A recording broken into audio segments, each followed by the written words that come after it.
ওই ওই ক্যাডা রে, আমার পুকুরে কচু শাক তুলছিস ক্যাডা? ঠাকুমা, আমি তুলছি গো। কে? আমিটা কে?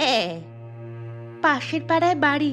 ঠাকুমা, বাড়িতে যে রান্নার কিচ্ছু নেই, গরিব মানুষ আমি, তাই এই শীতে একটু কচু শাক তুলতে এসেছি।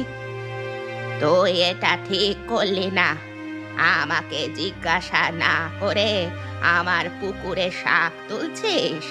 না বলে কারোর জিনিস নেওয়াকে চুরি করা বলে। সামান্য কচু শাক তুলছি বলে আমি চোর হয়ে গেলাম ঠাকুমা?